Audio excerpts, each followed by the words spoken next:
اخواتي النهارده يوم مليان سعاده عشان خاطر انا مش هصور مكان، انا هصور حاجه قريبه على القلب قوي وهي الاكل. بلا منازع النهارده فيديو عن الاكل، فلازم يبقى فيديو يعني جامد. وبص قمه السعاده اللي انا مش هقولها، وخصوصا بقى ان الفيديو عباره عن ايه؟ اكبر سندوتش في مصر. انا ما اعرفش مين اللي احنا هنروح نصور عنده، لان عبد الرحمن اللي هيبقى موجود معايا وهو اللي موديني المكان وعامل له مفاجاه وعازمنا على السندوتش ده.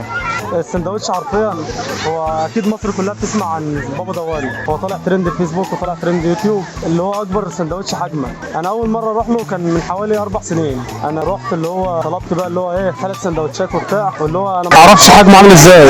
انا واحد صاحبي قال لي اللي هو الحجم كبير، فانا ايه عادي انا اكيل، فطلبت 3 سندوتشات. هو 1.5 اللي كلتهم والباقي يعني ما قلتش اللي انا رميته. طب ايه رايك لما نعمل تحدي النهارده وكل واحد يطلب سندوتشين ونشوف مين اللي يخلص الاول؟ لا هو اخر واحد مش هعرف حرفيا. طب واحد واللي يخلصه الاول؟ طب ماشي سهل، واحد اللي خلص النهارده هنعمل تحدي. ولو اي حد حابب ان احنا نعمل تحدي تاني انا وعبد الرحمن يكتب لنا في الكومنتات، وهتلاقي الفيديوهات الجايه كلها طرش. ما تنساش بقى تعمل اشتراك وتفعل زر الجرس وتتابعونا عشان اللي جاي كله دمار. ويلا بينا عشان نشوف اكبر سندوتش في مصر. خلاص فاضل نص ساعه المغرب واحنا دلوقتي قدام بابا دواني المحل اهوت. اصور لكم المحل من جوه. المحل مش كبير، محل صغير خالص بس ما شاء الله يعني. لسه هنشوف الطعم بقى.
اخواتي احنا دلوقتي جبنا السندوتشات. بصوا باختصار كده يعني سندوتشاته بتعمل كل حاجه، اي حاجه سوري بس لازم يحط عليها بطاطس. وتقريبا عنده محلق بطاطس، والبطاطس تقريبا بيلاقيها فبيحط في غباء. وده هتشوفوه في الستوري او في الفيديو، شوفوا كان بيحط البطاطس ازاي. بالنسبه بقى للسندوتش انا هوريكم دلوقتي شكل السندوتش عامل ازاي.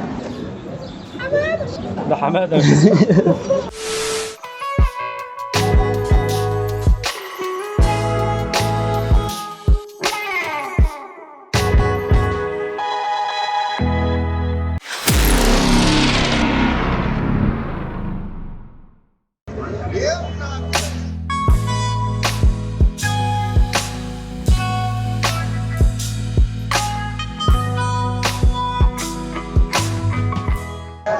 بابا دواني نسيت اقول لكم ان هو ما فيش مكان تاكل عنده، بتاخد الطلب وتاكل في اي مكان بره. احنا هنا على القهوه ونشرب قهوه عشان احنا مطبقين من امبارح علشان خاطركم. فشوفوا احنا بنتعب قد ايه. ما تنسوش بقى تعملوا اشتراك في القناه وتفعلوا زر الجرس وتقول لنا 10 رجاله تحت عشان خاطر السندوتش.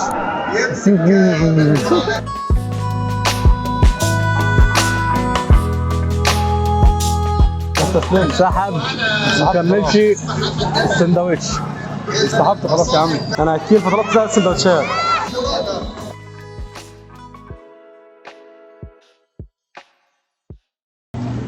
ايه رايك؟ بكل صراحه انا جيت قبل كده اسكندريه سفر مخصوص عشان اروح اكل عند واحد بتاع سمك كان حد قايل لي عليه، وانا عملت فيديو وقلت ان كانت امي بتعمل اكل احسن منه. وزعلت ان انا اشتريت المشوار ده كله عشان اكله ما كانش حلو. بس حرفيا المشوار ده بتاع بابا دواني بتاع اللي انا كنت اجيله. انا قلت في اول الفيديو بقول يا حلو يا مش حلو، سندوتش جامد، سندوتش فشيخ. واللي قلق الواحد ان هو من غير فلوس. حصل ببلاش خالص، ببلاش خالص، السندوتشات عنده ببلاش خالص. لو سعر البطاطس مش هيبقى السعر ده والله. اصل كيلو البطاطس بكام؟ لا ما اعرفش، ما نزلتش السوق. تعالى نشوفها. لا بجد الله يبارك له. عايزين نشوف كيلو البطاطس بكام. والبطاطس كيلو البطاطس ب 10 جنيه، والسندوتش عباره عن 2 كيلو بطاطس حرفيا. حلو. نخلص ونطلع بقى نحلي. فيديو التحلية هينزل بعد الفيديو ده باسبوع. لا فيديو في النص.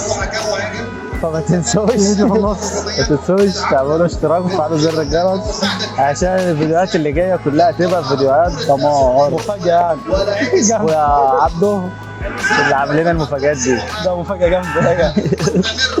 يلا سلام.